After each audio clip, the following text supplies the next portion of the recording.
Bienvenidos a todos. Gracias por estar aquí hoy participando en este seminario. Mi nombre es Jessica McIntyre. Yo soy una enfermera y administradora en el Centro de Cáncer de Sylvester en la Universidad de Miami. He estado practicando en el área de oncología por más de 20 años y me da mucho gusto de estar moderando este seminario presentado por la Fundación de MDS. Antes que empezamos, quiero reconocer esta compañía farmacéutica por el apoyo dado para tener este seminario. Acceleron, Bristol Myers Squibb, Gamida Cell, Jazz, Novartis y Takeda. Esta presentación está pregrabado y los presentadores no van a estar tomando preguntas. Sin embargo, hay una sesión de preguntas y respuestas de los participantes al final de la presentación. Hoy tenemos el privilegio de estar con nosotros Dr. Guillermo García Manero y Dr. Guillermo Montalbán Bravo del Centro de Cáncer de MD Anderson en la Universidad de Texas. Por los últimos 16 años, Dr. García Manero ha concentrado sus esfuerzos en mejorando los resultados y calidad de vida de pacientes con leucemias y en particular con síndromes mielodisplasticos. Adicionalmente, su trabajo ha concentrado en entendiendo la fisiopatología de estos síndromes con el intento de desarrollar nuevas intervenciones terapéuticas. Recientemente, Dr. García Manero guía uno de los más grandes programas de MDS en el mundo y dirige el programa Moonshot de MDS-AML en el Centro de Cáncer de MD Anderson. Este trabajo ha resultado en más de 500 publicaciones en el área de biología, terapia y prognosis de estos trastornos y desarrollo de muchos estudios clínicos. Dr. Guillermo Montalbán Bravo tiene más de 11 años de experiencia en el área de hematología y oncología en la ciudad de Houston, en Texas. Se graduó con honores de la Escuela de Medicina en el año 2010 y está afiliado con muchos hospitales en Texas, incluyendo el Centro de Cáncer MD Anderson, en donde él es profesor en el Departamento de Leucemia. Con eso es mi privilegio de introducir a los doctores García Manero y Dr. Montalbán Bravo. Gracias por estar con nosotros hoy. Hola, me llamo Guillermo García Manero. Soy un miembro del Departamento de Leucemia en el MD Anderson Cancer Center en Houston y quiero dar las gracias a la MDS Foundation por la oportunidad de grabar este vídeo en donde voy a resumir el tratamiento para pacientes con síndrome mielodisplástico en el año 2021 y espero que lo que voy a transmitir dé un mensaje de esperanza y una idea de lo que está ocurriendo en el campo de terapéutica para nuestros pacientes con esta enfermedad. Primero, empezar con una diapositiva en donde hablamos un poquito del progreso que ha sido muy lento en cuanto al desarrollo de nuevas drogas para nuestros pacientes. La primera aprobación en los últimos 20 años, digamos, empezó en el 2004 con la aprobación de azacitidina en Estados Unidos, una droga que ahora es el standard of care universal. Lenalidomida al año siguiente para pacientes con mielodisplasia con alteración del cromosoma 5 y después, en el año 2006, la aprobación de decitabina, una droga similar a azacitidina. Desde entonces no hemos sido capaces de conseguir que ninguno de los compuestos que hemos estudiado fuese aprobado hasta este año pasado, en el 2020, en donde se aprobaron dos drogas en Estados Unidos, una forma oral de decitabina, y la otra una nueva droga para anemia que se llama luspatercept. Voy a intentar en los siguientes 30 o 40 minutos darles una idea de cuáles son los estudios que están ahora en marcha y cómo espero que cambie el paisaje terapéutico para esta enfermedad en los próximos 3 o 4 años. Primero, un esquema de cómo vemos la enfermedad. La enfermedad la dividimos en pacientes de bajo riesgo y alto riesgo. Hoy por hoy utilizamos la clasificación del IPSS-R. Pacientes de bajo riesgo serían aquellos de muy bajo, bajo y algunos pacientes con intermedio. Pacientes de alto riesgo son aquellos pacientes con muy alto riesgo y algún grupo de paciente intermedio. Para pacientes de bajo riesgo, de cualquier edad, las opciones son quelación de hierro, factores de crecimiento, luspatercept, drogas hipometiladoras y para pacientes con alteración del cromosoma 5 o lenalidomida. No voy a hablar en la charla, pero hay un grupo de pacientes que llamamos síndrome mielodisplásico hipoplásico, que se tratan como si tuviesen anemia aplásica y, por supuesto, ensayos clínicos.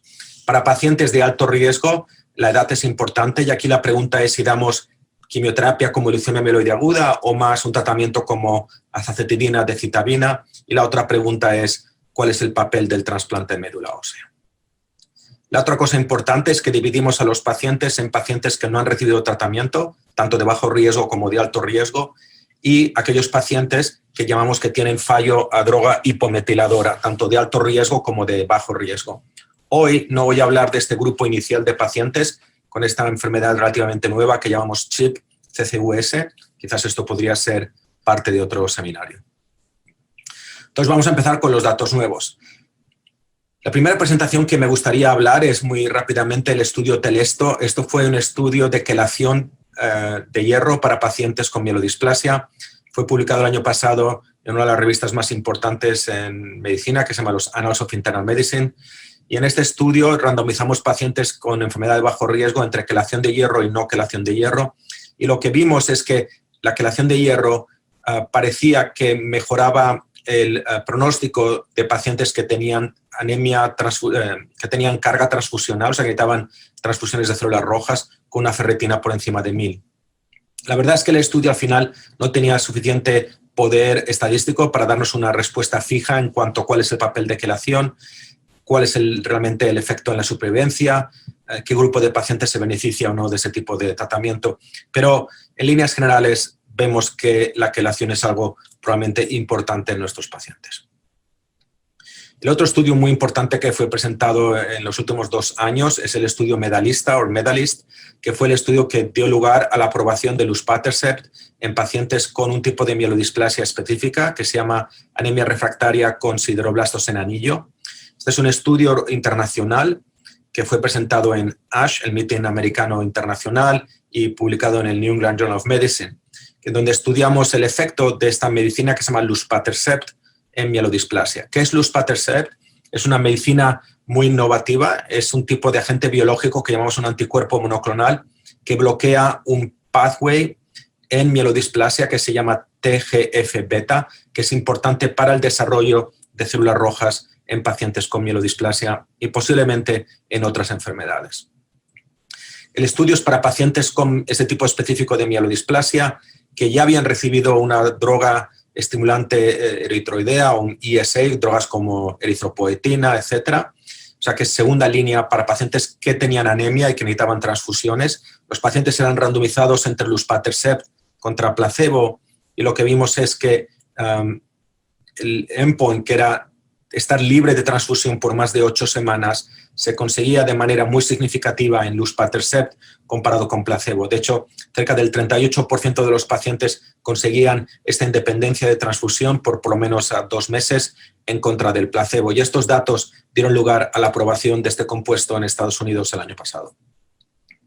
Eso es otra manera de visualizar estos resultados. Esto es a las 8 semanas, a las 12 semanas, etc. En azul es luspatercept, en rojo el control. Y lo que vemos es que de manera significativa luspatercept ayudó en cuanto a la anemia de nuestros pacientes durante este periodo de tiempo.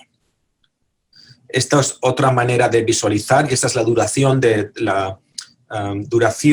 de la independencia de transfusiones. En azul es luspatercept, en rojo es el control y vemos obviamente que es a favor del nuevo compuesto. Esta droga es altamente fácil de administrar, no tiene realmente un perfil tóxico. Vemos que las duraciones, como ven en esta diapositiva, son muy duraderas para aquellos pacientes que responden. Entonces pensamos que es un compuesto importante. Está siendo ahora analizada en un estudio clínico nuevo que se llama el estudio COMMANDS, que está abierto también en todo el mundo, donde estamos comparando luspatercept en primera línea contra estas drogas como eritropoietina al principio. Y yo pienso que ese es un estudio importante porque vemos que, por ejemplo, luspatercept tiene mejor actividad en pacientes que tienen una carga transfusional menor comparado con aquellos pacientes que tienen una carga transfusional muy elevada. Lo siguiente que me gustaría discutir es el papel de lenalidomida. Como he dicho al principio, esta es una droga que está aprobada para pacientes con mielodisplasia con alteración del cromosoma 5. Este es un grupo muy específico de pacientes. En este contexto, esta droga tiene realmente un papel muy importante. Tradicionalmente, esta droga, como vemos en este estudio del doctor Fenot en Francia, estuvo diseñada para pacientes que eran dependientes de transfusiones. En otras palabras, que se utilizaba el compuesto cuando ya el paciente con ese tipo de enfermedad necesitaba transfusiones de células rojas. Y veíamos, por ejemplo, que la droga tiene la capacidad de inducir respuestas citogenéticas importantes y que aquellos pacientes que tienen respuesta citogenética, que significa desaparición del cromosoma 5, tienen un mejor pronóstico que aquellos que no consiguen estos resultados.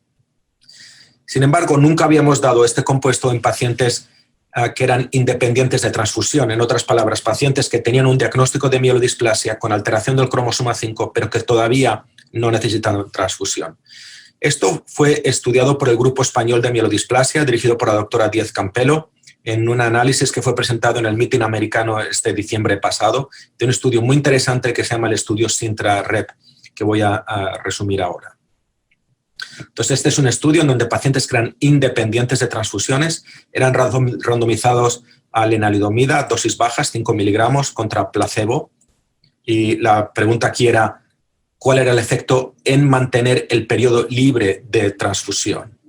Y los resultados son muy interesantes porque este grupo español demuestra que el tiempo libre de transfusión se doblaba, pasaba de 2.8 años a 6.3 años. Esto significa que aquellos pacientes que utilizaban este compuesto de manera temprana realmente tenían una duración o se mantenían independientes de transfusiones por casi 3 años, de hecho más de 3 años más de lo que era esperable. Estos resultados son altamente interesantes y quizás sugieren que necesitaríamos utilizar este compuesto de manera temprana en lugar de más tarde cuando el paciente se convierte en dependiente de transfusiones. Y en nuestra práctica estamos empezando a tratar estos pacientes de esta manera inicial a dosis bajas de lenalidomida.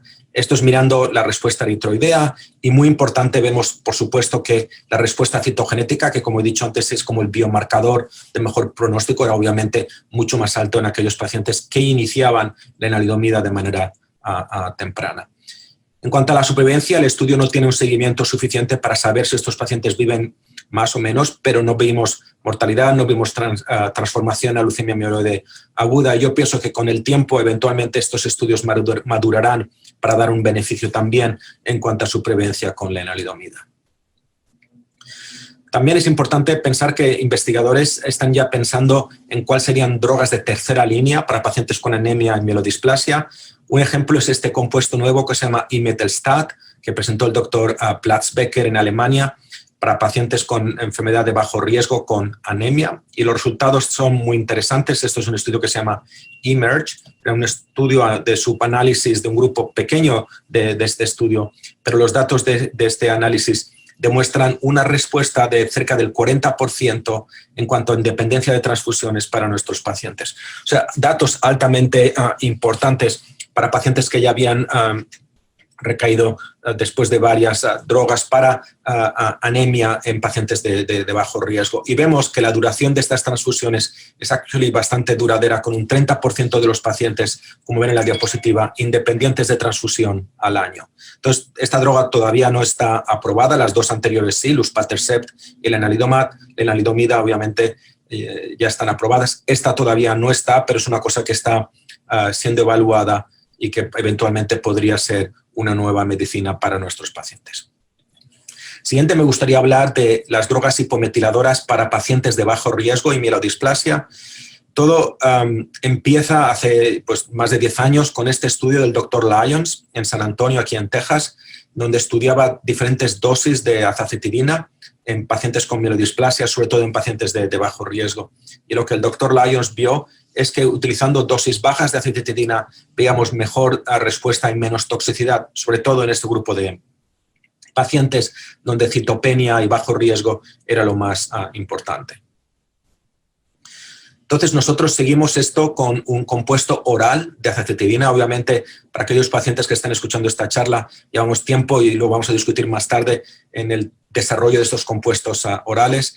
Y en este estudio de fase 1 inicial con azacitidina oral, lo que vimos es que veíamos respuestas clínicas importantes cerca del 40%, como vemos en esta diapositiva.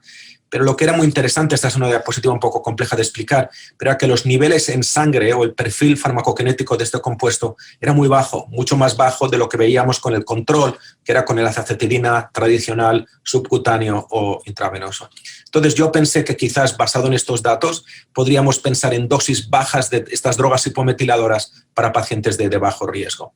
Entonces en los últimos 10 años hemos hecho una serie de estudios estudiando estas dosis bajas tanto de decitabina como azacitidina. Estudios iniciales vimos respuestas del 60% utilizando dosis bajas de decitabina en pacientes de bajo riesgo con mielodisplasia.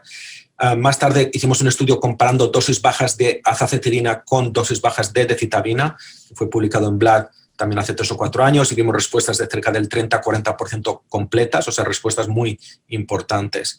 Y acabamos de completar este estudio randomizado que esperamos presentar este año en ASH, mirando dosis bajas de azacitidina, decitabina en un estudio randomizado prospectivo.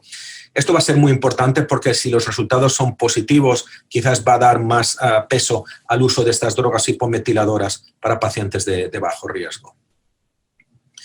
Y esto sería particularmente importante ahora que estamos desarrollando estas drogas hipometiladoras orales. Obviamente para nuestros pacientes esto es un sueño porque ir a la clínica 3, 5, 7 días al mes a tomar estas inyecciones es un problema, y si tuviésemos pastillas que pudiesen hacer el mismo efecto sería fantástico. Entonces ahora mismo hay un esfuerzo importante en el desarrollo de estos compuestos. Hay 4 compuestos orales. Uno se llama 727, que es la droga que fue aprobada en Estados Unidos este año pasado. El nombre comercial es Inqovi. Esta es una forma oral de decitabina. Estamos trabajando en una forma oral de azacitidina que se llama ACTX-030. En Cleveland están utilizando otro compuesto que se llama tetrahidrouridina. Y también hay una forma oral de azacitidina, que es la que les enseñé hace unos minutos, que no está aprobada para mielodisplasia, pero que fue aprobada el año pasado para pacientes con leucemia mieloide aguda. O sea que estamos viendo un cambio muy importante en cuanto a estas drogas orales. La primera que me gustaría hablar es la decitabina oral. Esta es droga, el 727 o Inqovi. Esta es una droga que tiene un desarrollo importante. En realidad son 2 medicinas juntas. Una es decitabina, que es la misma decitabina que inyectamos, pero en combinación con otro compuesto que se llama cedazuridina. Esta cedazuridina lo que hace es permitir que el cuerpo absorba sin digerir la decitabina. Entonces, en estudios iniciales lo que hicimos fue estudiar, digamos, la relación entre la decitabina oral y la cedazuridina, y lo que vimos es que había un perfil especial que vemos ahí de 100 miligramos de cedazuridina con 35 de decitabina, que nos daba una dosis parecida o idéntica a lo que es la dosis estándar de decitabina, que son 20 miligramos por metro cuadrado. Entonces, basado en esto, desarrollamos este estudio de fase 3, que se llama el estudio Ascertain, que está aquí en esta diapositiva, que es un estudio muy simple mirando al perfil farmacokinético de decitabina oral contra decitabina intravenoso. Y lo que vimos en este estudio fue que son básicamente idénticas. El perfil farmacológico es 99% idéntico entre las dos drogas, sugiriendo que podemos convertir pacientes que toman decitabina intravenosa a decitabina oral. Y esta droga, basada en estos resultados, fue aprobada en Estados Unidos el año pasado. La droga tiene actividad, la respuesta completa, como vemos aquí, es del 22%, y cuando miramos a la supervivencia en un grupo heterogéneo de pacientes, vemos que también es muy aceptable. No sabemos si esto es mejor o peor que decitabina intravenoso, pero seguro que no es inferior, por lo cual nosotros nos encontramos bien seguros de que es lógico empezar a transicionar desde la decitabina intravenosa a la decitabina oral, y hay una serie de estudios clínicos ahora mismo en nuestro centro estudiando combinaciones de esta droga para nuestros pacientes. 2 palabras en azacitidina oral o CC486. Como he dicho antes, esta droga está aprobada para pacientes con leucemia mieloide aguda y estoy muy orgulloso de estos resultados. Sin embargo, en el estudio de mielodisplasia, que está resumido aquí, que es un estudio randomizado muy complejo que se hizo en todo el mundo, no fuimos capaces de demostrar una mejoría en cuanto a la supervivencia utilizando esta droga. Y esto es a pesar de que este compuesto tenía respuestas de células rojas y plaquetas muy superiores al placebo. Estamos siguiendo trabajando en cómo optimizar las dosis y la manera de administrar estos compuestos para nuestros pacientes con mielodisplasia. Entonces, en conclusión, para las drogas hipometiladoras, saber que tenemos una ya aprobada en Estados Unidos, que es esta decitabina oral, y que estamos trabajando en otros compuestos como azacetidina oral y el CC486, otra manera diferente de dar azacetidina que quizás vayan a estar también en nuestra práctica dentro de muy poco. En cuanto a trasplante de médula ósea para pacientes de bajo riesgo, esto es un poco controvertido porque son estudios ya antiguos del Grupo Internacional de Trasplante de Médula Ósea, pero lo que vemos es que no hay un papel muy claro para el trasplante en primera línea. Esto es una cosa que a veces se discute en pacientes jóvenes con esta enfermedad. Sin embargo, vemos que tiene un papel importante en aquellos pacientes que ya han recibido tratamiento en primera línea, que todavía son de bajo riesgo. La supervivencia de estos pacientes desde 1 año y medio y nuestros datos indican que el mejor resultado en cuanto a supervivencia en pacientes con bajo riesgo que ya han recibido otro tratamiento es el trasplante de médula ósea. ¿Qué hay para aquellos pacientes que no son candidatos a trasplante de médula ósea y han recibido drogas como azacitidina, decitabina, luspatercept, etc.? Nuestro grupo está trabajando en una serie de estudios clínicos con drogas como canakinumab, inhibidores de IRAK4, RIPK1, agonistas y antagonistas de STING, pero es un poco temprano para empezar a dar resultados en cuanto a este compuesto. Siguiente, me gustaría pasar al alto riesgo, obviamente para refrescar un poco la memoria, pacientes de alto, muy alto, algunos pacientes de grupo intermedio. Entonces, la primera pregunta es, ¿qué pasa si comparamos azacitidina con quimioterapia? Los resultados sugieren que la droga hipometiladora, tanto decitabina como azacitidina, generalmente lo hace mejor que la droga, que el tratamiento más intenso con quimioterapia, aunque hay grupos específicos de pacientes que sí que tienen mejores resultados con quimioterapia, por ejemplo, pacientes con mutación del gen que se llama NPM1. El estudio clásico también del Dr. Fenot, publicado hace más de 10 años, es ese estudio que se llama la azacitidina 001, donde se randomiza en los pacientes en primera línea en azacitidina o, digamos, el standard of care, y el resultado claramente vio que aquellos pacientes que eran tratados con azacitidina tenían mejor supervivencia. Esto ha sido nuestro estándar en los últimos 10 o 15 años. Pero estamos intentando mejorar. Entonces, les voy a enseñar varios estudios que están todavía investigacionales, pero con resultados muy importantes. El primero es la combinación de azacitidina con venetoclax. Venetoclax es una droga que modula un proceso que se llama apoptosis, que es lo que controla la muerte celular. Venetoclax está aprobado para pacientes con leucemia mieloide aguda. Es una droga muy efectiva, sobre todo cuando se combina con azacitidina. Y en un estudio de fase 1, fase 2, que ha sido presentado muchas veces, vimos una respuesta del 80% con remisión completa cerca del 40%. Y una supervivencia que ya empieza a ser superior a lo que esperaríamos con azacitidina. Hay un estudio muy importante que se llama el estudio Verona, donde estamos randomizando azacitidina contra azacitidina con venetoclax y esperamos que este estudio sea positivo, aunque va a llevar un poquito de tiempo para terminar este estudio. La otra droga de interés y muy importante es esta droga que se llama pevonidostat, también está siendo combinada con azacitidina. Esta es una droga pevonidostat que modula un proceso que se llama nedilación. Ha sido estudiada en varios estudios, sobre todo este estudio que se llama el P2001, ha sido presentado varias veces. La última versión en el meeting del ASH, en el meeting americano el año pasado, por el doctor Sequeres, randomizando AZA con Pevo contra AZA solo, vimos que había una mejoría en cuanto a supervivencia, event-free survival, que es el tiempo, digamos, a transformación. Y estamos esperando los resultados de un estudio que se llama Panther, que esperamos que esté en este año, que podría ser la respuesta en cuanto a si esta droga pevonidostat mejora o no la supervivencia, y quizás podría ser la primera combinación que vaya a ser aprobada para pacientes de alto riesgo en el futuro. Los resultados iniciales son buenos, las respuestas, como ven aquí, del 80%, con respuestas completas cerca del 50%.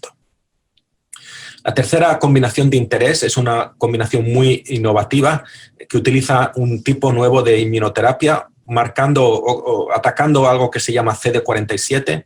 Este CD47 es una molécula muy importante en los macrófagos. Los macrófagos son como unas células que yo los llamo como los basureros del cuerpo, que van como comiéndose células muertas o células, digamos, alteradas, como podría ser, por ejemplo, la célula de mielodisplasia en la médula ósea. Y este CD47 inhibe de alguna manera este proceso. Entonces se ha desarrollado un anticuerpo, hay varios de hecho en desarrollo, que inhibe el inhibidor, o sea, que bloquean este CD47, potencialmente haciendo que azacitidina sea muy efectivo. Resultados iniciales presentados por el Dr. Salman varias veces indican que esta combinación tiene una respuesta de cerca del 90%, con unas respuestas completas por encima del 50%. Y esto ocurre sobre todo en pacientes con mutación del P53. Entonces estamos muy interesados en estos resultados.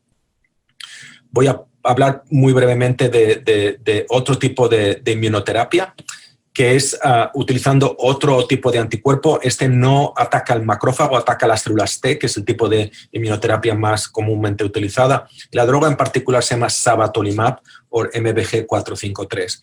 Esta es una droga que está siendo estudiada en muchos estudios, tanto en mielodisplasia como en leucemia mieloide aguda. Tiene una característica y es que ataca tanto al sistema inmune como directamente, potencialmente, a la célula leucémica. Y lo que vemos es que las respuestas, como vemos en esta diapositiva, son altas, con respuestas de cerca del 65% en pacientes con mielodisplasia y cerca del 40-50% en pacientes con leucemia mieloide aguda y leucemia mielomonocítica crónica. Esta droga es bien tolerada y quizás vemos que la duración de respuesta es prolongada. Hay un interés muy importante en estudiar este compuesto sabatolimab en nuestros pacientes. El otro tema muy importante que yo pienso que es importante de reseñar es que es fundamental hacer estudios genómicos en nuestros pacientes porque hay mutaciones de genes que nos permiten evaluar quizás no solamente el pronóstico, pero sino tratamientos específicos. Por ejemplo, 10-15% de nuestros pacientes tienen mutación de un gen que se llama IDH2 y los resultados combinando azacitidina o decitabina con inhibidores de este gen, que se llama IDH2, son realmente esperanzadores. Un 5% tienen mutación de IDH1, es el mismo concepto. Un 15% de los pacientes tienen mutación del FL3, sobre todo en el tiempo de recaída. Yo pienso que esto es importante porque hay una serie de inhibidores de FL3. Hemos discutido BCL2, que es el venetoclax, hemos discutido CD47. Más adelante voy a hablar de P53. Antes también he hablado de la mutación de NPM1. Esta es una mutación que ocurre muy frecuentemente en leucemia mieloide aguda. El año pasado, o hace 2 años, publicamos este paper donde vemos que esta mutación ocurre en un 1% de nuestros pacientes, o es muy poco frecuente, pero aquellos pacientes en rojo que tienen esta mutación, que son tratados de manera adecuada, digamos con dosis altas de quimioterapia, pueden ser curados, sobre todo si son seguidos con un trasplante médula ósea. Entonces son resultados muy importantes. Solamente es un 1 o 2% de los pacientes, pero si el paciente tiene este tipo de alteración, obviamente esto hace una gran diferencia. Estos son resultados que hablaba antes de la combinación de azacitidina con una droga que se llama enacidimab, que bloquea este gen del IDH2. Este es un ejemplo de las mutaciones que hablaba hace un minuto. Y la doctora Dinardo, aquí en nuestro departamento, demuestra respuestas del 60 al 80% combinando estas dos drogas en pacientes con mielodisplasia que tienen esta mutación en particular.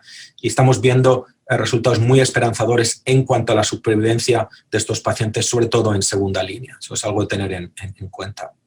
La mutación del FL3 es algo que los doctores no tienen mucho en cuenta porque es una mutación muy infrecuente cuando el paciente es diagnosticado, pero que vemos en un 15% de nuestros pacientes en segunda línea. Esto es un estudio del doctor Takahashi en nuestro centro. En rojo vemos la frecuencia y el pronóstico de estos pacientes históricamente. Sin embargo, el doctor Ravandi, también de nuestro hospital, hace ya una serie de años, demostró que combinando azacitidina con drogas como, por ejemplo, sorafenib, y tenemos resultados con drogas más modernas como gilteritinib, quizartinib, vemos casi un 50% de respuesta en este grupo de pacientes. Entonces son datos muy importantes para un grupo de pacientes que quizás doctores en la comunidad no identifican porque no estamos mirando de manera sistemática este tipo de mutación en nuestros pacientes. Finalmente, me gustaría hablar del P53. Este es un gen desgraciadamente asociado con muy mal pronóstico en pacientes con mielodisplasia y en leucemia en general. Hemos intentado hacer targeting de este gen durante años y empezamos a ver primeros resultados. Primero, recalcar que estas drogas que inhiben CD47, como magrolimab, la droga que he hablado anteriormente, estos anticuerpos contra el CD47, tienen actividad en este grupo de pacientes con P53. Se están estudiando otros compuestos que se llaman APR, hay 246 y uno que se llama 548. Los resultados iniciales son un poco controvertidos porque vemos respuestas de P53 muy altas en estudios iniciales combinando con azacitidina. Sin embargo, un estudio randomizado que estoy resumiendo aquí del cual no hemos visto totalmente los datos, sugiere, de hecho, que hay actividad significativa perdón, no vimos aunque veíamos una mejoría en cuanto a la respuesta, no vimos una mejoría en cuanto a la supervivencia en nuestros pacientes. Entonces tenemos que ver un poquito qué es lo que pasa con este grupo de compuestos con APR y ver un poco qué es lo que vamos a hacer con magrolimab y ese tipo de compuestos en nuestros pacientes. Y ya para acabar, terminar hablando un poquito de trasplante. Esta es una diapositiva del grupo internacional hace unos 10 años. Veíamos pues, que quizás se curaban un 20% de nuestros pacientes con trasplante. Sin embargo, en el último meeting americano de hematología, el doctor Nakamura y el doctor Corey Cutler, representando al grupo internacional de trasplante, empiezan a darnos resultados que sugieren que, de hecho, la supervivencia es mucho mejor hoy que hace 10 años. Esto también está ocurriendo en un momento en donde empezamos a trasplantar pacientes cerca de 75 años, por lo menos en nuestro hospital, de manera sistemática. Entonces, esto sugiere que realmente tenemos que pensar en cómo involucrar el trasplante mejor en nuestra práctica y no solamente pensar en drogas y quizás pensar en un tratamiento total para nuestros pacientes. El problema con trasplante no solamente obviamente es la toxicidad, sino que vemos una fracción de recaída después del trasplante importante en nuestros pacientes y nuestro hospital ha sido pionero en utilizar drogas, por ejemplo, hipometiladoras después del trasplante para intentar evitar la recaída en nuestros pacientes. Es algo muy importante que hacemos de manera sistemática.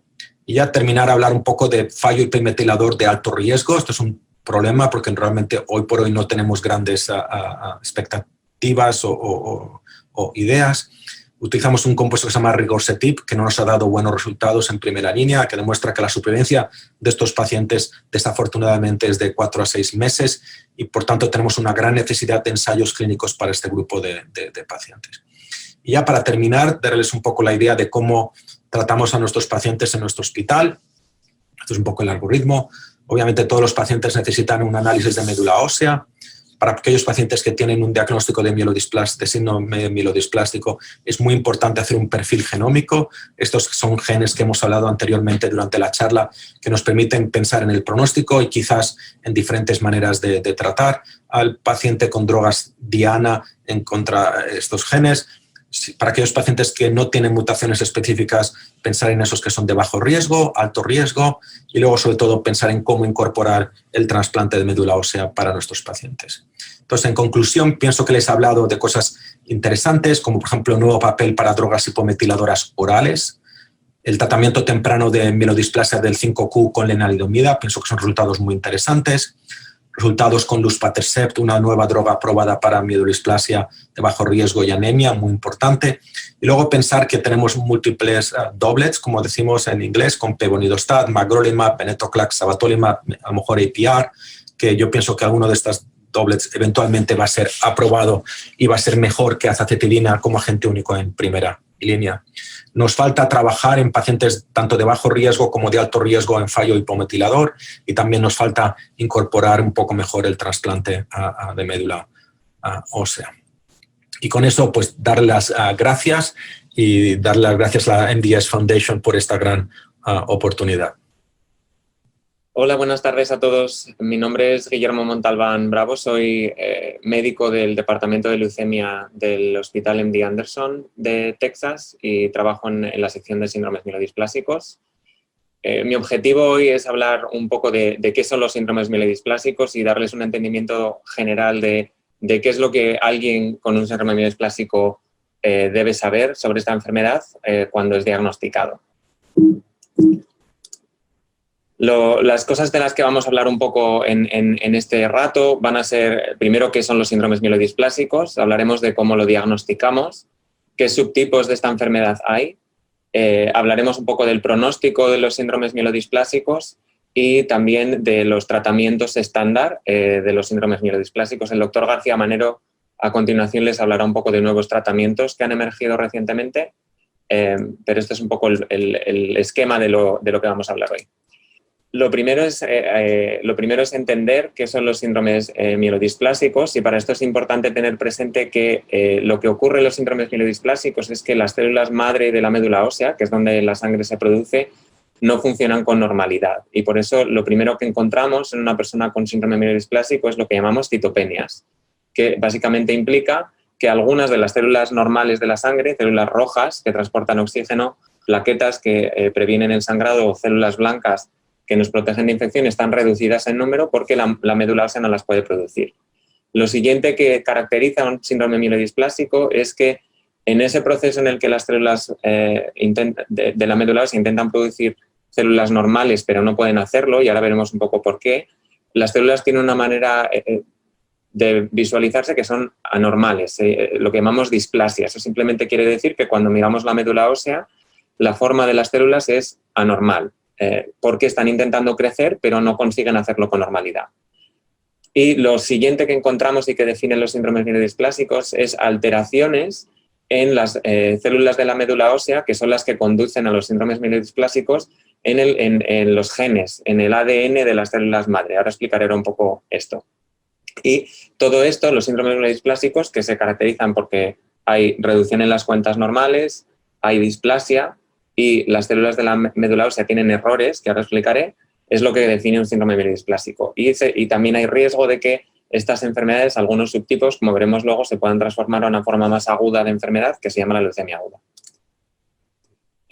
¿Cómo de frecuentes son los síndromes mielodisplásicos? Pues en general la incidencia es de más o menos 3 a 4 personas por cada 100.000 personas en un momento dado por año desarrollarán esta enfermedad, pero la prevalencia, cómo de frecuente es, aumenta con la edad. En personas de hasta 80 años puede ser de hasta 35 o 40 por 100.000. Y hay una serie de factores de riesgo que hacen que sea más fácil, no quiere decir que estos factores de riesgo hagan que siempre una persona lo desarrolle, pero hacen más fácil el desarrollo de esta enfermedad, como son el haber recibido quimioterapia previa por otro cáncer o radiación.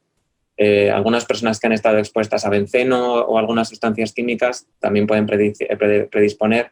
Hay determinadas personas que tienen una predisposición genética en sus familias a tener estas alteraciones. Es mucho menos frecuente, pero también hay un grupo de casos así.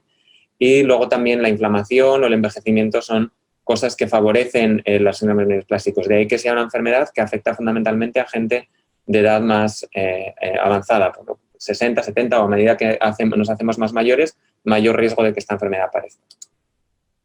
Cuando decía que es importante entender por qué se produce, simplemente es un esquema de los distintos tipos de células de la médula ósea y de la sangre, y es porque el origen de los síndromes mielodisplásicos es porque dentro de la médula ósea, que está en los huesos, ahí es donde están estas células madre, que normalmente son responsables de producir todos los tipos de células de la sangre para nosotros. Son como células que están como en un estado de bebé y poco a poco van creciendo progresivamente a células adultas. Estas son las que se alteran en el síndrome mielodisplásico, estas células madre, y eso es lo que hace que no puedan madurar de manera normal a células adultas y haya una reducción en nuestras células blancas, células rojas o plaquetas. Aquí lo que quiero representar en este dibujo es que, como he explicado, hay ciertos factores de riesgo, como he explicado antes, el envejecimiento, la quimioterapia, la inflamación, las sustancias químicas, que hacen que sea más fácil que las células madre acumulen errores en el ADN. El ADN básicamente es la sustancia que utiliza nuestro cuerpo, cada una de nuestras células, para saber qué es lo que tiene que hacer esa célula o cualquier tipo de célula en nuestro cuerpo. Es como la información donde está todo lo que nuestro cuerpo necesita. Y esta información se recoge como en libros que llamamos cromosomas, y todas nuestras células tienen 46 cromosomas dentro. A veces los errores que ocurren en los síndromes mielodisplásicos son en estos cromosomas. Pues en lugar de tener los 46 libros perfectos, pues de repente hay uno que no está, hay otro que es adicional, un trozo de uno se va en el otro. Todo esto le llamamos alteraciones cromosómicas o citogenéticas, que son las que son responsables de la enfermedad por todos esos errores que la célula acumula, o a veces los cambios están en un punto pequeño. Pues si dijéramos que un cromosoma es como un libro, en una de las letras de una página, eso lo llamamos un gen, es como, digamos, los bloques que forman un cromosoma, a veces las alteraciones están en ese gen y esto lo llamamos mutación. Estas alteraciones hacen que la célula madre no pueda crecer de manera normal. Ella intenta madurar hacia una célula roja madura, blanca madura o plaqueta madura y no puede. Y esto es lo que hace que aparezca de forma normal, displasia, y que se reduzcan las cuentas. Si los niveles de errores que acumulan son muy grandes, se acumulan unas células anormales en la médula que llamamos blastos, que son células de leucemia. Y el motivo por el que explico esto es porque ahora veremos cuántos blastos hay en la médula es importante en los síndromes mielodisplásicos. Es importante entender que los síndromes mielodisplásicos no es una enfermedad aislada, sino que es una cosa que va progresando a lo largo del tiempo y que hoy día sabemos que hay personas que antes de desarrollar un síndrome mielodisplásico ya tienen varias alteraciones o estas alteraciones genéticas que he explicado previamente, y con el tiempo eso va produciendo que se acumulen más y se reduzcan las células blancas, células rojas y aparezca el síndrome displásico o pueda evolucionar a una leucemia aguda. Entonces, ¿cómo establecemos el diagnóstico de los síndromes mielodisplásicos? Pues como ven en esta diapositiva, los ejes fundamentales son analizar cada una de las cosas que he explicado que caracterizan al síndrome mielodisplásico. Lo primero, un análisis de sangre, que es lo que demuestra si hay reducción de células rojas, anemia, y lo que normalmente ocurre en esos casos es que una persona se puede encontrar cansada, fatigada, puede tener dificultad para respirar o falta de aire, baja energía, porque no hay suficientes glóbulos rojos que transportan oxígeno y energía a nuestros tejidos. Puede haber reducción de las plaquetas y esto se puede traducir en mayor facilidad para sangrar, en pequeños hematomas o, que a veces pueden ser puntiformes en la piel, o también puede haber reducción de células blancas, que llamamos leucopenia o neutropenia, por un tipo de célula blanca que es el neutrófilo, que es como la célula blanca básica, y eso puede producir riesgo de infección. Entonces, a veces uno puede tener una infección que se repite o que no se recupera fácilmente, y eso lleva a que se haga un análisis de sangre y así es como detectamos que hay citopenias, reducción de cuentas.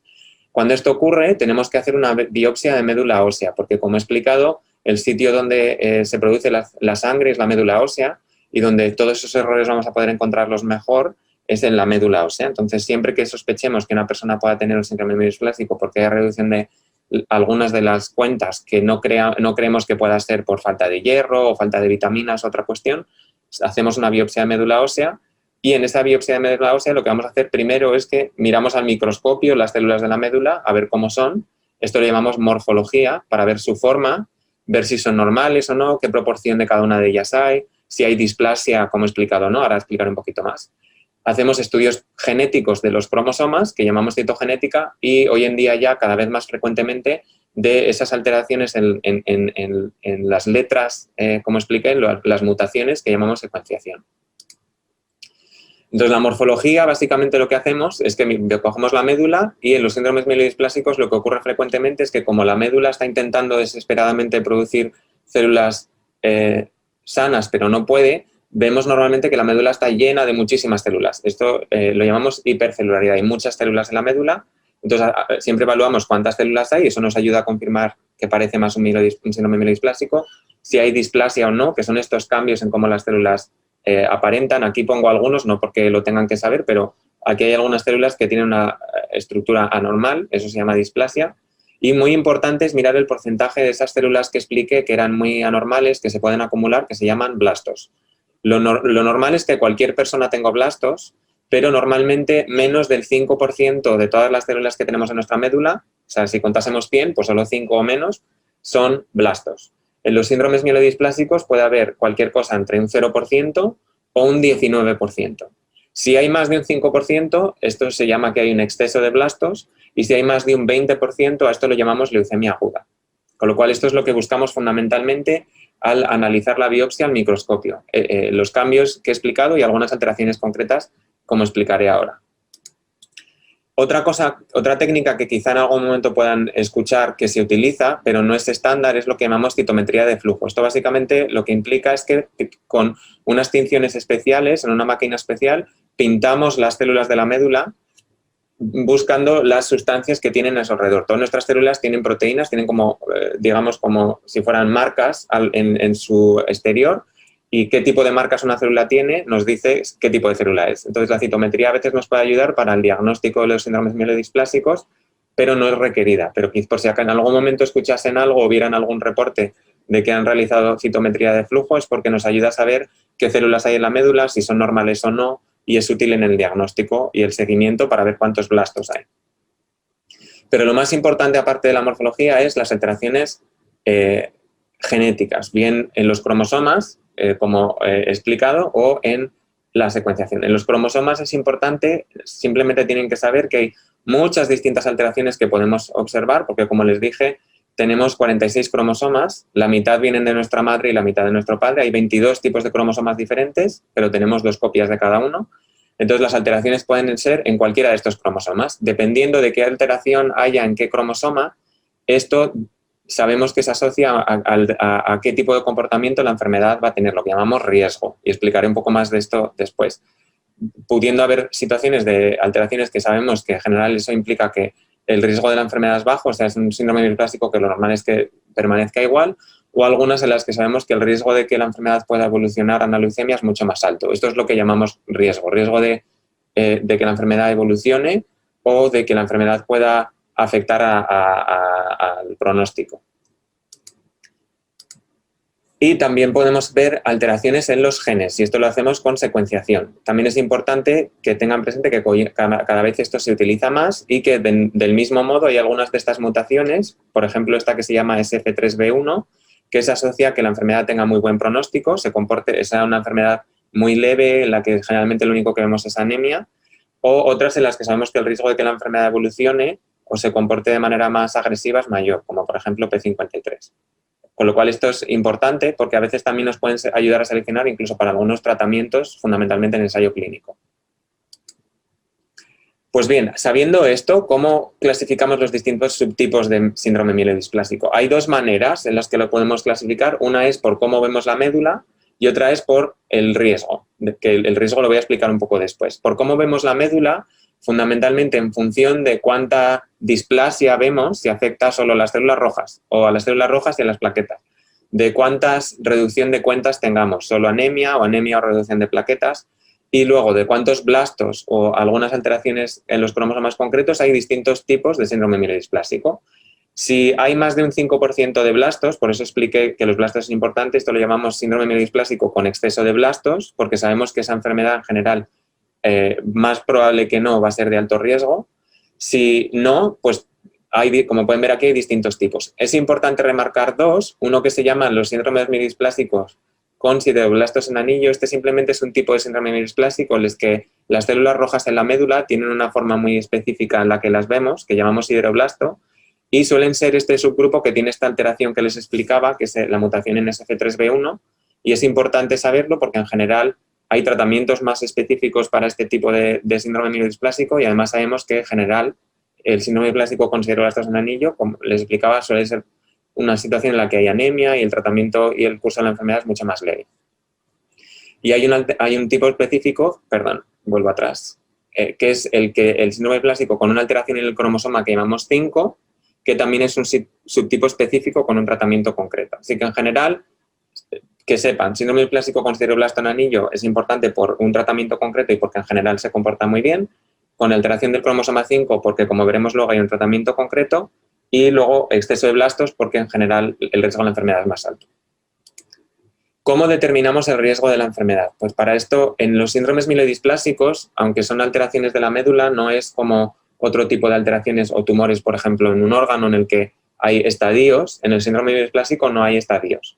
Es un grupo de enfermedades en las que utilizamos la información que he explicado hasta ahora, cuántos blastos hay, las alteraciones en los cromosomas o las cuentas, para utilizar distintos scores que hemos desarrollado, que los más frecuentes los llamamos el IPSS o el IPSS revisado. Esto es importante que les suene porque probablemente su médico en algún momento se lo mencione. Y estas escalas de riesgo es lo que utilizamos para saber si el síndrome mielodisplásico en una persona es lo que llamamos de bajo riesgo o de alto riesgo. Y la información que se utiliza es lo que he explicado. Las cuentas, cómo están de bajas, la hemoglobina, plaquetas o neutrófilos, los blastos y las alteraciones en los cromosomas. Con esto, los síndromes mielodisplásicos los podemos dividir en dos grandes grupos. Uno que llamamos síndromes mielodisplásicos de bajo riesgo, en los que los problemas más importantes son que las cuentas están bajas, lo que llamamos citopenias, y los tratamientos están dirigidos a intentar que las cuentas, la médula tenga mayor capacidad de producir las células normales, se recuperen las cuentas y si uno está necesitando transfusiones, que deje de requerirlas.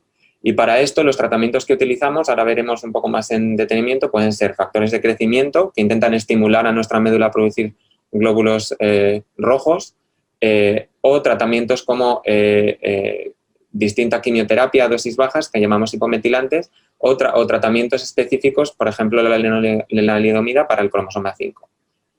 Y como veremos, a veces puede ocurrir que una persona con síndrome mielodisplásico de bajo riesgo requiera factores de crecimiento durante un tiempo, eso ayude, luego a veces puede ocurrir que uno vuelve a necesitar transfusión, hay que hacer otro tratamiento diferente, y en situaciones muy a largo plazo, si distintos tratamientos dejan de funcionar, hay un tratamiento que podemos utilizar que es el trasplante de médula, y explicaré un poco más tarde de esto. Y luego tenemos los síndromes mielodisplásicos de alto riesgo, en los que hay exceso de blastos o las alteraciones en los cromosomas son de las que he explicado que son de más alto riesgo, en el que el problema no es solo que las cuentas están bajas, sino que lo que queremos es hacer un tratamiento que disminuya el riesgo de que la enfermedad pueda seguir progresando a una forma más aguda, lo que se llama leucemia. Y para esto los tratamientos que disponemos, ahora voy a explicar un poco más, son el estándar, es un tipo de tratamientos que se llaman hipometilantes, son quimioterapias de muy baja dosis. En algunos casos muy concretos podemos utilizar quimioterapia más agresiva, explicar esto después, o los ensayos clínicos. Y en estos casos siempre en pacientes con alto riesgo hay que pensar en un trasplante. ¿Qué son los factores de crecimiento que utilizamos en los síndromes mielodisplásicos de bajo riesgo? Los más importantes, para que lo conozcan así a grandes rasgos, son lo que llamamos análogos de la EPO o agentes estimulantes de la eritropoyetina. La eritropoyetina es una hormona que produce nuestro cuerpo, los riñones, para decir a nuestra médula ósea que produzca glóbulos rojos. Sabemos que en personas con síndromes mielodisplásicos en las que tienen enfermedad de bajo riesgo, cuando hay anemia, es decir, la hemoglobina está por debajo de 10, podemos, si no hay niveles muy altos de esta hormona ya normalmente o no se requieren muchas transfusiones, podemos utilizar esta hormona sintética que se llama EPO. Hay distintas formas diferentes de obtenerla. Una se llama Aranesp, otra Procrit, hay distintos tipos, que se puede administrar todas las semanas o cada 3 semanas por debajo de la piel, lo que llamamos subcutáneo, y esto puede ayudar hasta en un 25 o hasta en un 70% de las personas. Depende, es bastante variable según los grupos, pero tiene una buena probabilidad de que ayude. El tratamiento puede tardar varias semanas o a veces unos meses en funcionar, y si funciona puede durar el beneficio hasta 2 años. Los efectos secundarios más frecuentes de este tratamiento pueden ser dolores de cabeza o diarreas, a veces molestia en la zona de inyección, pero en general se tolera muy bien y cuando aumentan los niveles de hemoglobina con este tratamiento, pues uno se encuentra mejor, requiere menos transfusiones, mejora la calidad de vida. Recientemente se aprobó una droga para ese tipo específico de síndrome mielodisplásico que me refería antes, que es el síndrome mielodisplásico con sideroblastos en anillo, ese que mencioné que tiene este tipo específico de célula roja y esa alteración en el gen SF3B1, y que generalmente hay anemia. Para este subtipo de síndromes mielodiplásicos en concreto se ha aprobado esta droga que se llama luspatercept, que básicamente es una droga que ayuda a nuestra médula a que las células rojas puedan madurar a su forma más madura, a la célula roja que luego pasa a la sangre. Y está indicado en pacientes con síndromes mielodisplásicos de muy bajo riesgo, bajo o intermedio, por lo que llamamos el IPSS revisado, que requieren transfusiones, que tienen sideroblastos en anillo y cuando no hay exceso de blastos. Y ahora mismo está aprobado para personas en las cuales el tratamiento con los estimulantes de la eritropoyetina, como he explicado en la diapositiva anterior, o bien no ayudaron o han dejado de funcionar. Y tiene una probabilidad de funcionar de hasta un 40%. Esto implicando que una persona que está requiriendo transfusiones deja de requerirlas. Es un tratamiento que se administra, todos estos tratamientos se administran de manera crónica, es decir, que cada 3 semanas se requiere una nueva dosis y a veces vuestro médico puede ser que su médico les indique que hay que ir aumentando la dosis al principio hasta que se llegue a una dosis máxima si es necesario, porque no siempre con la primera dosis se ve efecto, pero es un tratamiento que ya está ahora aprobado para este grupo de síndromes mielodisplásicos, con lo cual es importante que lo conozcan. Otro tratamiento concreto es la lenalidomida. La lenalidomida es un tratamiento oral, es una pastilla, es lo que llamamos un inmunomodulador, y es básicamente una pastilla que se toma durante 21 o 28 días, cada 28 días, son ciclos de tratamiento cada 28 días, y se pueden tomar durante 21 o 28 días consecutivos durante ese tiempo. Y está indicado los síndromes mielodisplásicos con alteración aislada del cromosoma 5, ese tipo específico que les mencioné que reconocemos cuando no hay los blastos son menos de un 5% y tiene esta alteración aislada. Aunque también se ha demostrado que es eficaz en otros tipos de síndromes mielodisplásicos de bajo riesgo cuando lo que hay es solo anemia. La tasa de respuesta es bastante alta, hasta un 70% de las personas que tienen este tipo de síndrome mielodisplásico con alteración del cromosoma 5 y toman lenalidomida, la lenalidomida funciona, mejora la hemoglobina, esa alteración del cromosoma 5 desaparece y es un tratamiento que se mantiene durante el tiempo que funcione. Es un tratamiento crónico. No hay un número dado de ciclos que se den. Algunos de los efectos secundarios que puede ocurrir, que es importante que les suenen, son la diarrea, la reducción de células blancas y las erupciones en la piel.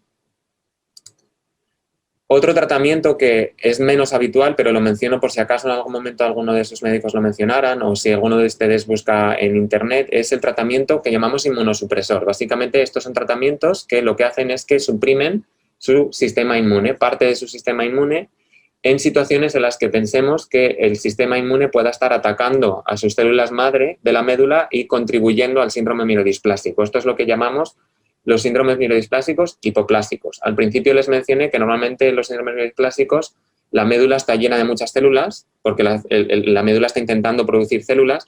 En este tipo en el que el sistema inmune ataca a las células de madre, la médula está muy vacía. Esto es lo que llamamos hipoplasia, quiere decir muy pocas células. En este subtipo de síndrome mielodisplásico, el suprimir el sistema inmune a veces ayuda a que la médula pueda recuperarse y podamos dejar de necesitar transfusiones hasta en un 30% de las personas y las cuentas mejoran hasta casi en la mitad de los casos.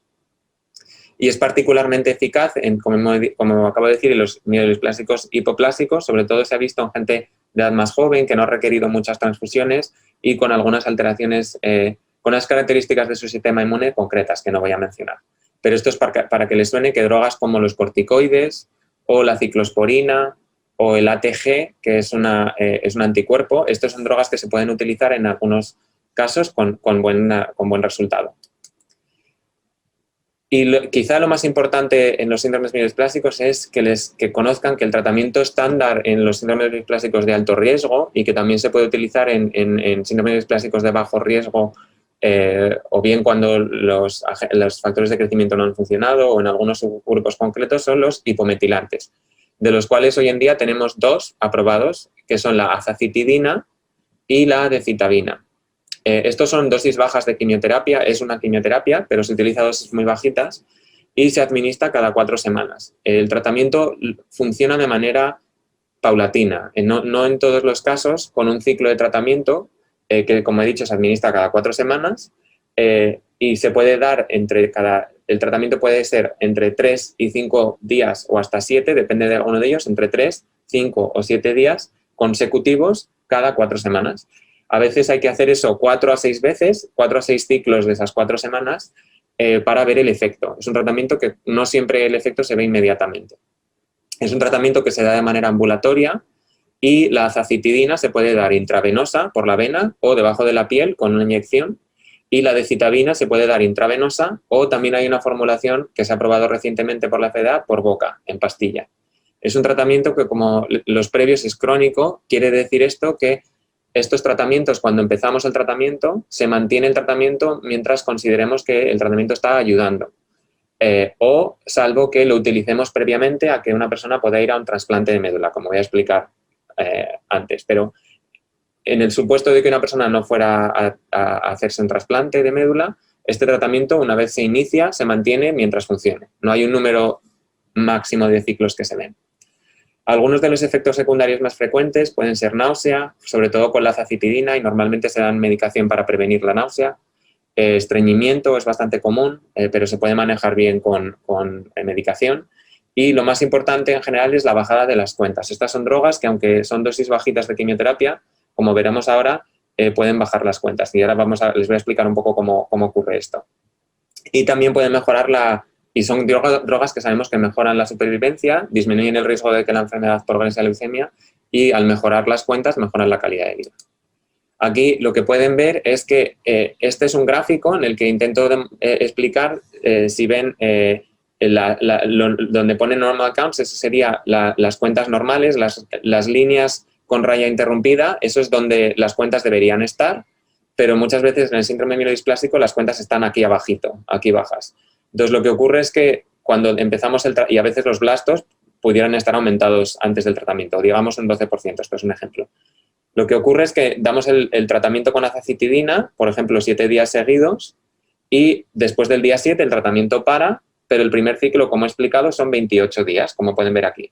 Entonces, lo que ocurre es que después de dar el tratamiento, en la segunda semana, alrededor del día 14, las cuentas pueden bajar y estar bajas durante un tiempo hasta que, si con suerte el tratamiento funciona, en el primero, segundo o tercer ciclo, las cuentas se normalizan. Durante este periodo en el que las cuentas están bajas, una parte muy importante del tratamiento de los síndromes mielodiesplásicos es lo que llamamos tratamiento de soporte. Esto es, requerir transfusiones de sangre o plaquetas en ese periodo es normal y no implica que nada esté mal, es parte del tratamiento. Y como las células blancas pueden estar bajas, hay mayor riesgo de infección, con lo cual frecuentemente, sobre todo si utilizamos decitabina 5 días o azacitidina 7 días, hay que empezar antibióticos preventivos, que su objetivo es un antiviral, un antifúngico y un antibacteriano. El objetivo de esto es prevenir que haya riesgo de infecciones cuando las células blancas están bajas. Y si el tratamiento funciona, las células blancas recuperan, las cuentas recuperan, y normalmente una parte importante de monitorizar cómo está funcionando el tratamiento no solo es vigilar cómo van las cuentas, sino repetir biopsias de médula. Las biopsias de médula es algo que periódicamente, cada determinado número de ciclos, o si a veces hay algo que nos hace querer ver qué está pasando en la médula, necesitamos, sobre todo si al principio los blastos eran más de un 5%, porque lo que queremos es que sean menos de un 5%.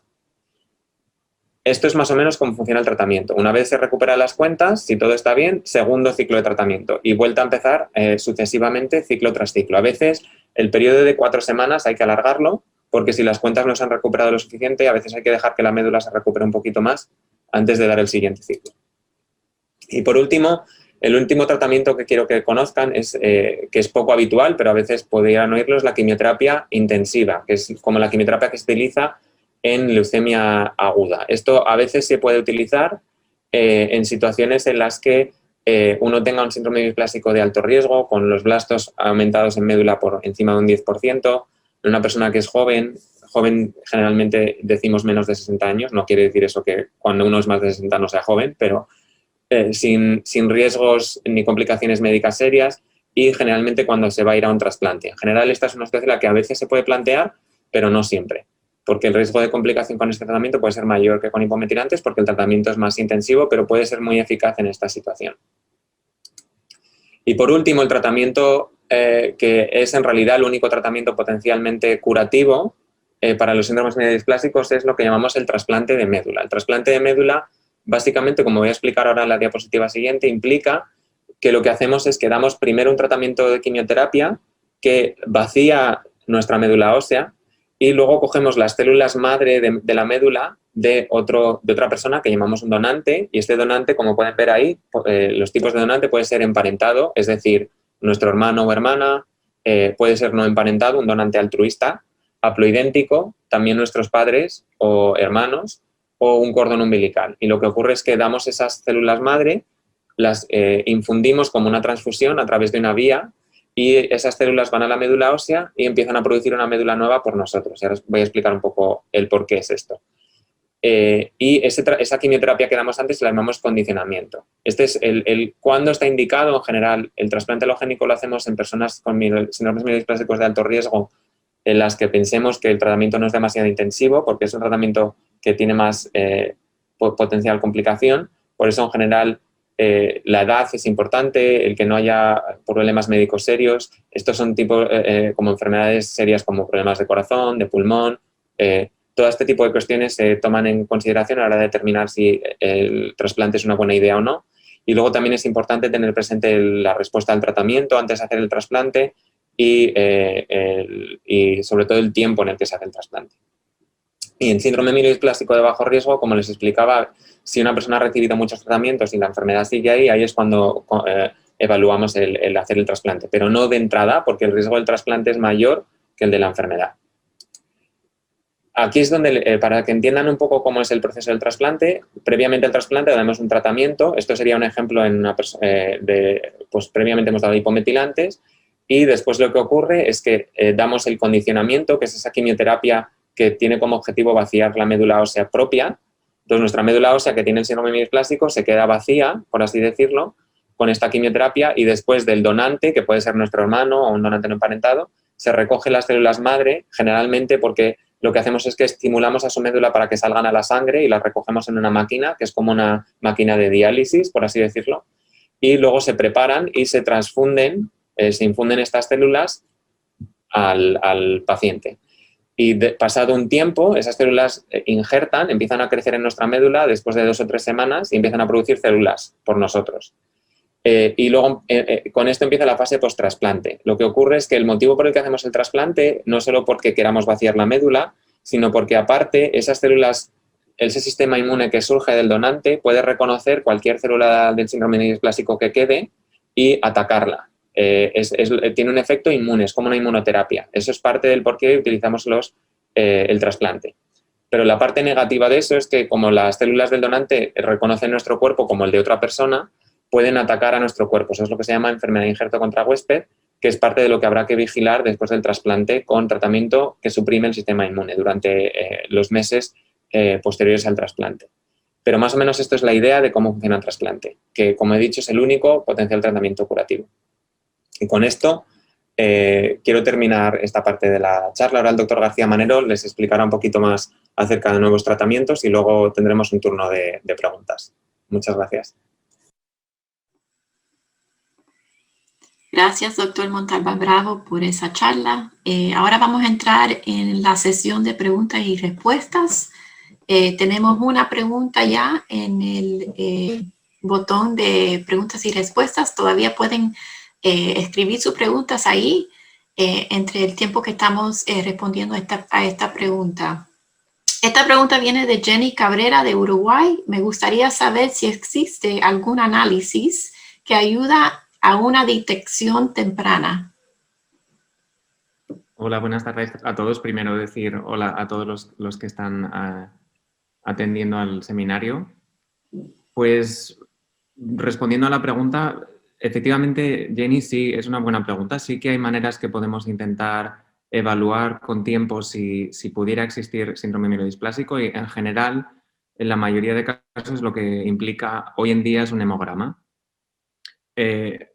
Hoy en día no hemos hablado en exceso de esto, pero hoy en día sabemos que hay una serie de síndromes, por así decirlo, que son previos a los síndromes mielodisplásicos, lo que llamamos hematopoiesis clonal.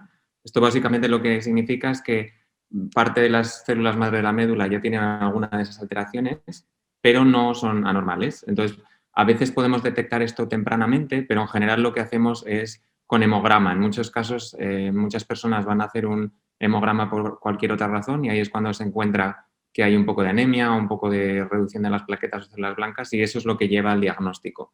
Pero al margen de un hemograma no hay ninguna otra cosa que podamos hacer, salvo que en personas en las que pensamos que puede haber alguna alteración, hacer los estudios genéticos que he explicado durante la charla. Pero sí, efectivamente, el hemograma es la mejor manera de detección temprana.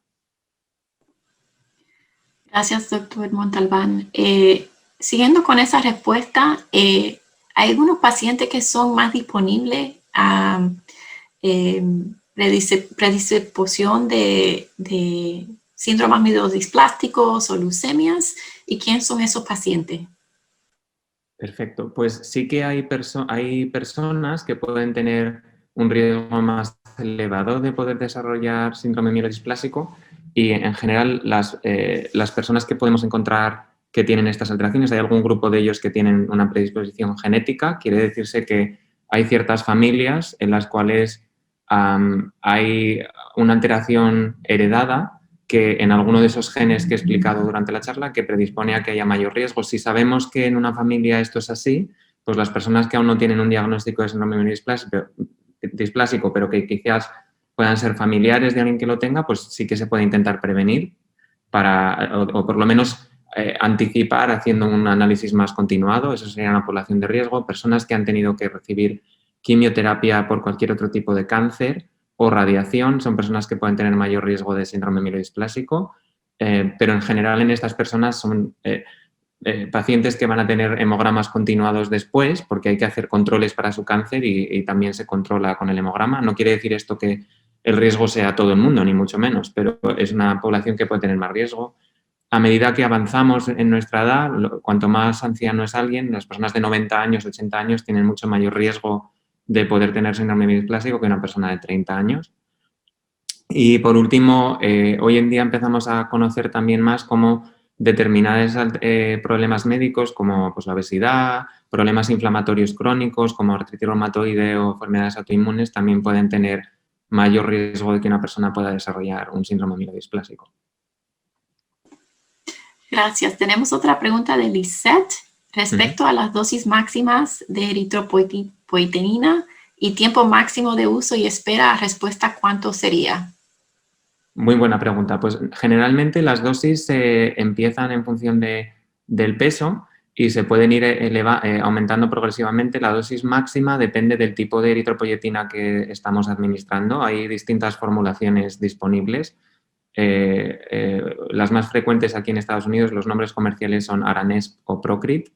Entonces, la dosis depende un poco también del peso, pero generalmente, por ejemplo, Procrit, las dosis más altas suelen ser 40.000 unidades y se puede intentar aumentar la frecuencia en la que las administramos, de tal manera que algunas veces empezamos con una frecuencia de cada 3 semanas, a veces se puede intentar aumentar a frecuencia semanal y a veces también podemos intentar añadir otros factores de crecimiento a la eritropoyetina, como es lo que llamamos Neupogen o Filgrastim.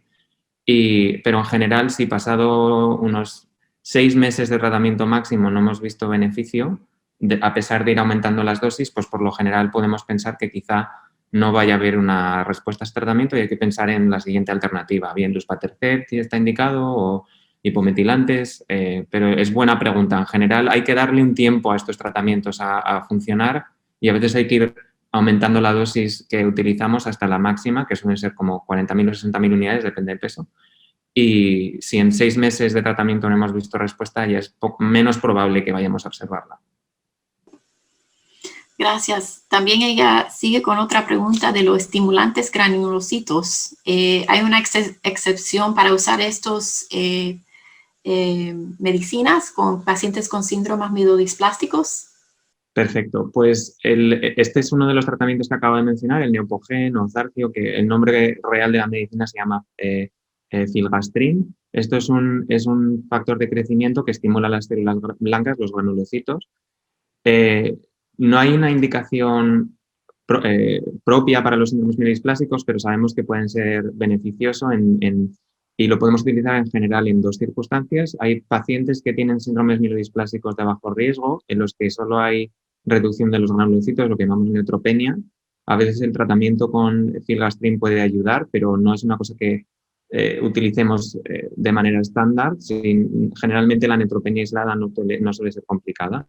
La otra situación en la que la utilizamos a veces es en combinación, hay estudios en combinación con las agentes de la eritropoyetina, como he comentado, y la última a veces se puede utilizar en pacientes que tienen síndromes mielodisplásicos de alto riesgo y que están recibiendo hipometilantes. A veces eso puede inducir que, aunque el tratamiento esté funcionando, a veces eso puede inducir que haya neutropenia después del tratamiento y lleve primero al retraso de un ciclo después de otro, o a veces hay una infección en el proceso del tratamiento en el cual las células blancas están bajas por el tratamiento y hay una infección, se puede utilizar el Filgrastim para acortar el tiempo que los neutrófilos están bajos, los granulocitos están bajos y ayudar a controlar la infección o que no se retrase tanto el tiempo entre tratamientos. Esas son las circunstancias en las que generalmente se pueden utilizar estos fármacos, pero normalmente en síndrome mielodisplásicos de bajo riesgo los podemos utilizar solo o en síndrome mielodisplásicos de alto riesgo, a veces, como he dicho, después de completar el tratamiento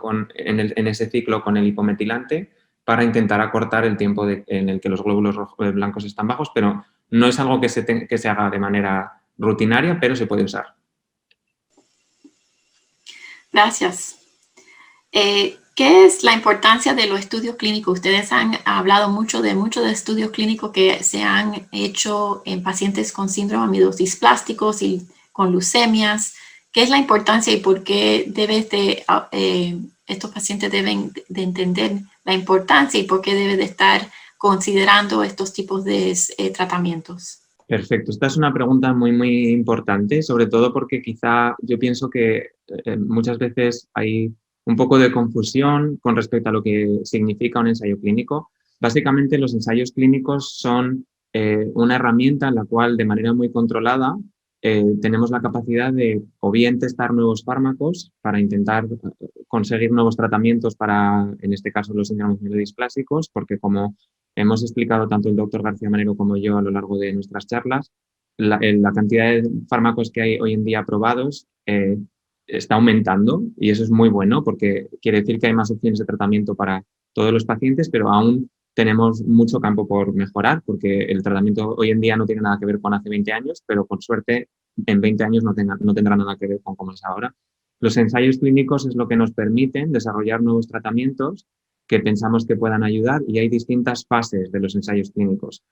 Hay unos ensayos clínicos que llamamos fase 1, en los que son las formas más tempranas en las que estamos probando una nueva droga por primera vez para esa enfermedad, pero hay ensayos en fase clínico, fase 2, en los que ya tenemos datos y sabemos que es seguro y queremos ver cómo más de eficaz es, o fase 3, en los que ya, si esos ensayos clínicos demuestran que es mejor al tratamiento estándar, esa droga es aprobada.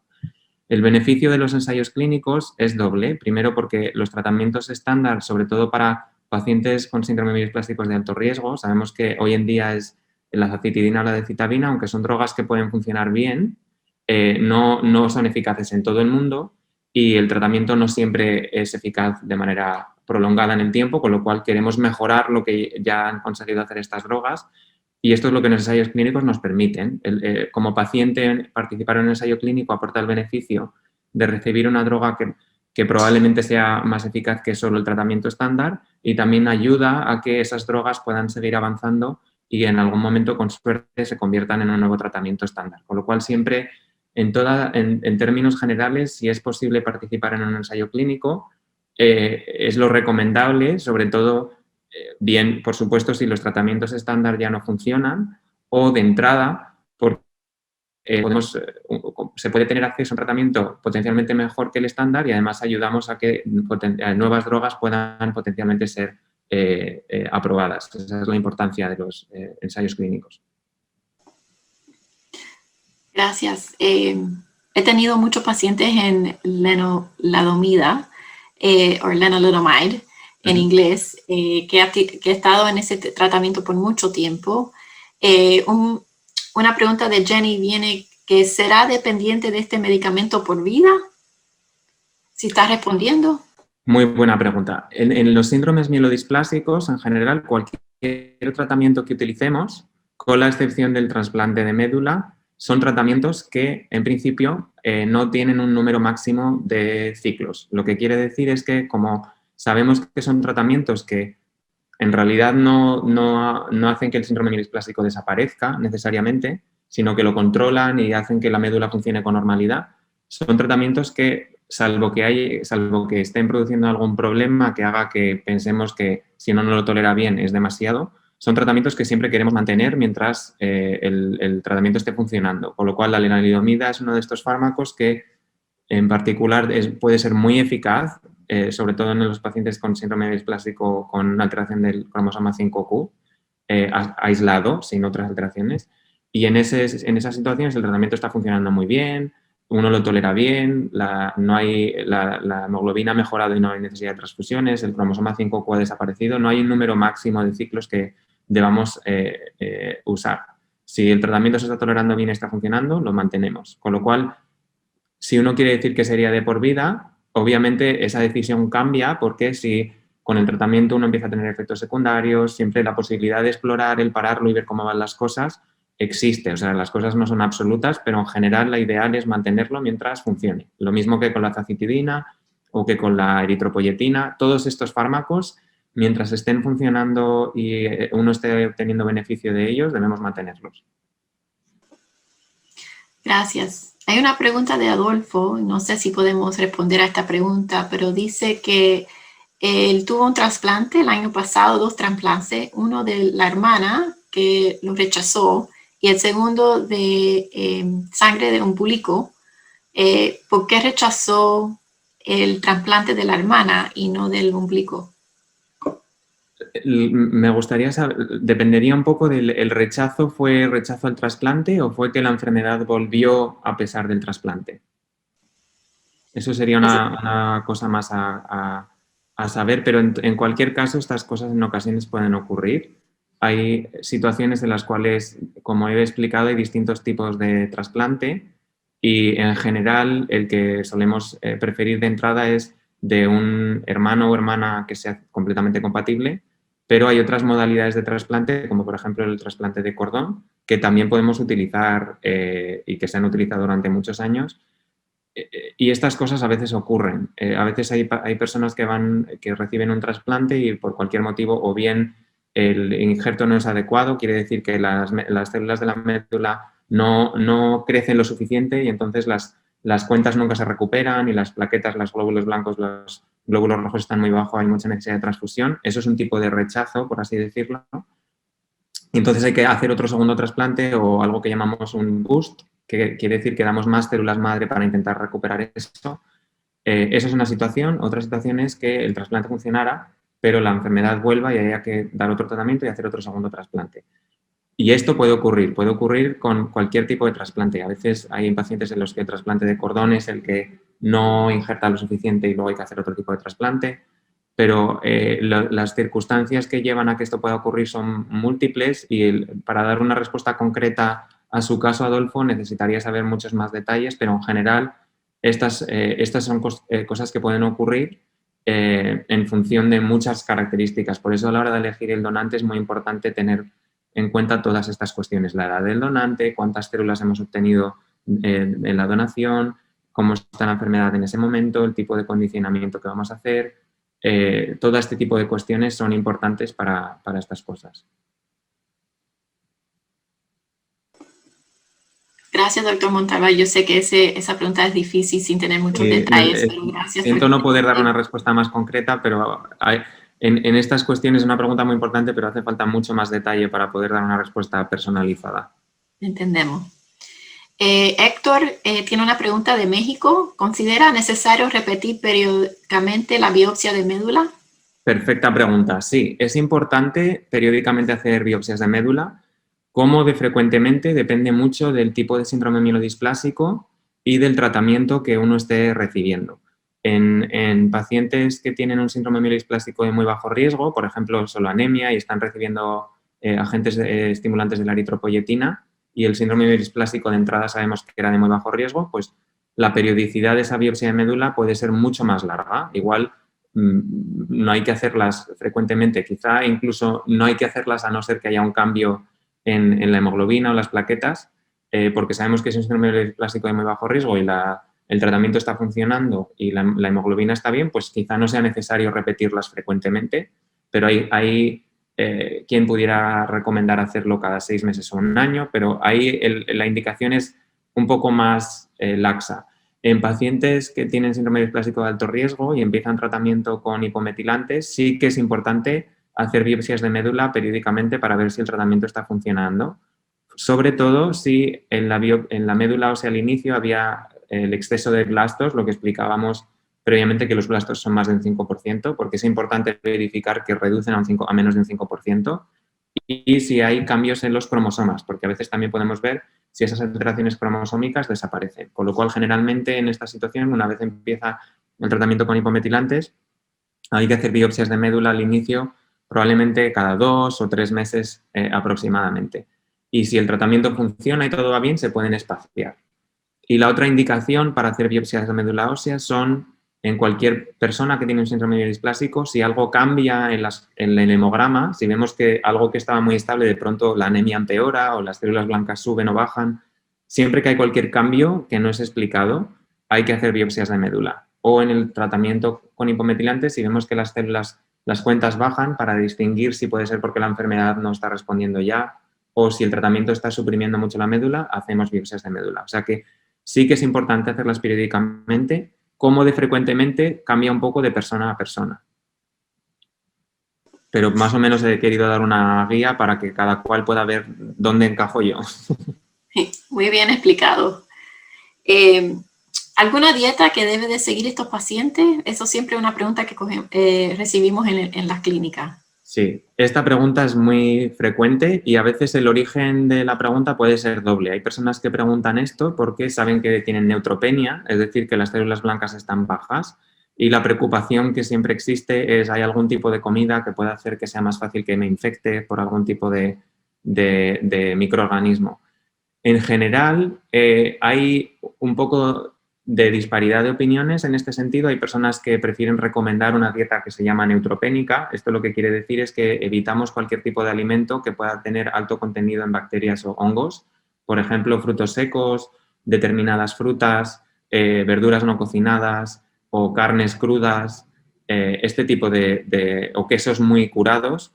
Esto es un tipo de precauciones que si uno es muy temeroso puede hacer, pero en términos generales el riesgo global de tener una infección por el tipo de dieta que uno siga es muy pequeño, salvo con excepciones, obviamente. O sea, comer carne muy cruda que no sabemos el origen de dónde es, pues no es recomendable, pero no es recomendable para nadie. Pero en términos globales, la recomendación general, si es por miedo a la neutropenia, nosotros hicimos un estudio en el MD Anderson hace unos años en pacientes con leucemia aguda que estaban recibiendo quimioterapia intensiva en el hospital y no vimos diferencias en la tasa de infección entre los que hacían una dieta neutropénica y los que no. Con lo cual, en general, se puede decir que hay que tener cierto cuidado. Si uno come fuera, pues es preferible tener cuidado con lo que come. Si uno prefiere ser precavido, pues pelar la fruta, limpiar las verduras en casa, pero lo más importante es tener una dieta equilibrada. Eso desde el punto de vista de infecciones.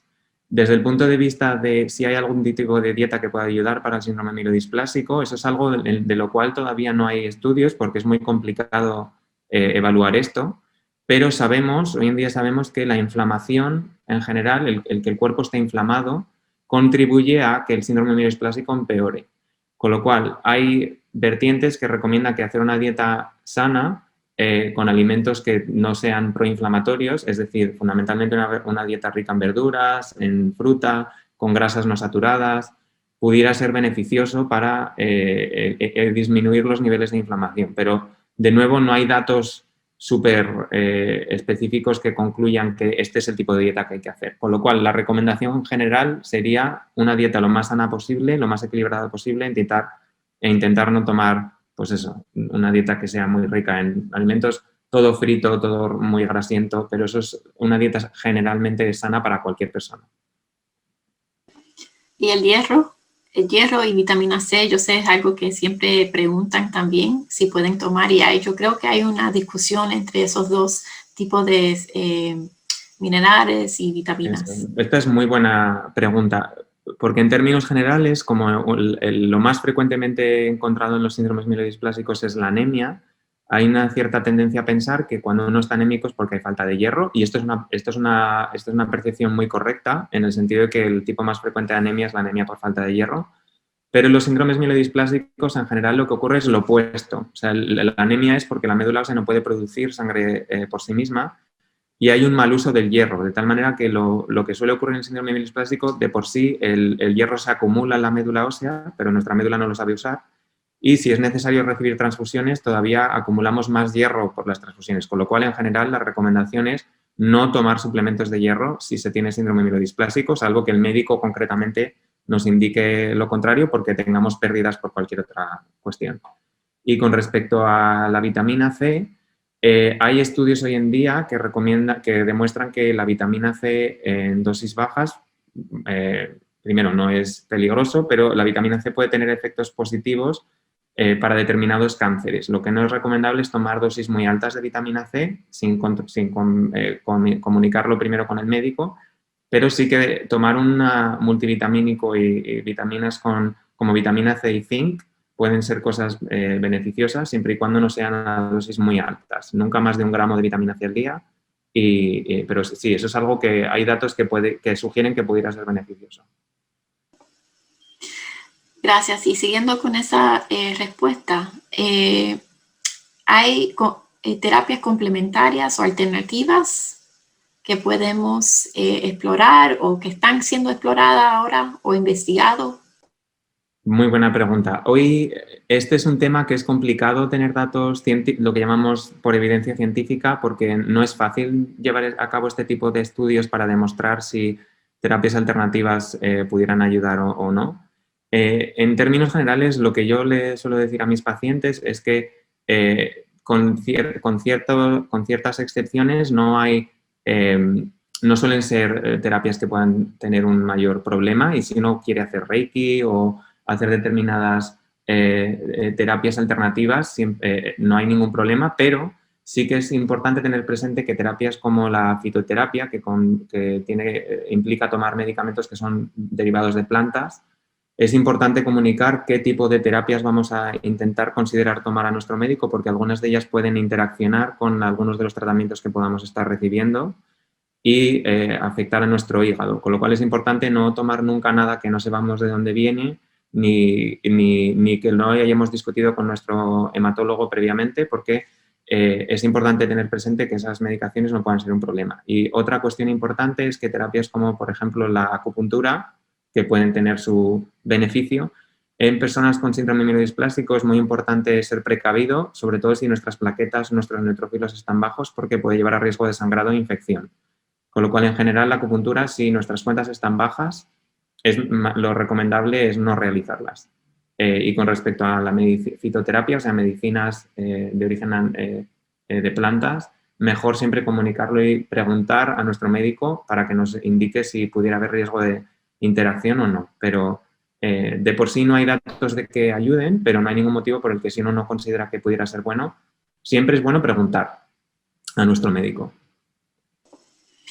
Gracias. Hay otra pregunta que sigue una de las respuestas. Me gustaría comprender el término inflamación. ¿A qué se refiere? Muy buena pregunta. Pues la inflamación básicamente quiere decir que es un poco complicado, difícil de explicar, pero por ejemplo, cuando uno se da un golpe y la zona se hincha, o si uno tiene una infección de muela y la zona se inflama, la zona se hincha, eso es porque nuestro cuerpo está respondiendo produciendo lo que llamamos inflamación. Inflamación quiere decir que esa zona del cuerpo que normalmente debería estar en una situación armoniosa, por así decirlo, eso está alterado y nuestro cuerpo está respondiendo, nuestro sistema inmune se irrita, la zona está irritada, inflamada, como cuando un golpe. Esa inflamación a largo plazo no es buena para nuestro organismo. Nuestro organismo no está diseñado para estar siempre inflamado. Si hay una inflamación excesiva, esto ocurre, por ejemplo, en personas que tienen algunos procesos inflamatorios como artritis reumatoide o muchos problemas inflamatorios de intestino. Hay muchas distintas enfermedades inflamatorias. Toda esa inflamación, esa irritación, por así decirlo, del cuerpo, no es saludable. A largo plazo eso puede producir que nuestra médula no funcione bien y contribuya a que un síndrome mielodisplásico pueda aparecer o incluso que nuestras cuentas empeoren. Con lo cual, la inflamación mantenida en el tiempo es algo que no es saludable para nuestro organismo y es el origen de muchas enfermedades hoy en día. Eso es lo que quiere decir inflamación. Nuestra dieta contribuye a eso, el hacer actividad física o no, contribuye a la inflamación. Hay una serie de cosas que contribuyen a que nuestro cuerpo esté menos inflamado de manera habitual.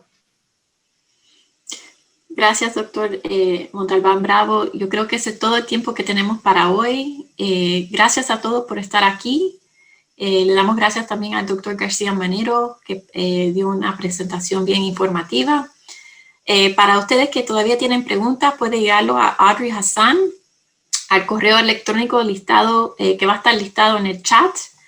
Y si quieres escuchar este seminario de nuevo, espera recibir un correo electrónico con un link o un enlace en los próximos 10 días. También en el correo electrónico recibirás el link con los recursos de la fundación. Por medio de la Fundación de MDS, gracias de nuevo por estar con nosotros. Y esto concluye el programa de hoy. Si pueden poner los recursos para que los participantes puedan ver. Gracias. Muchas gracias a todos.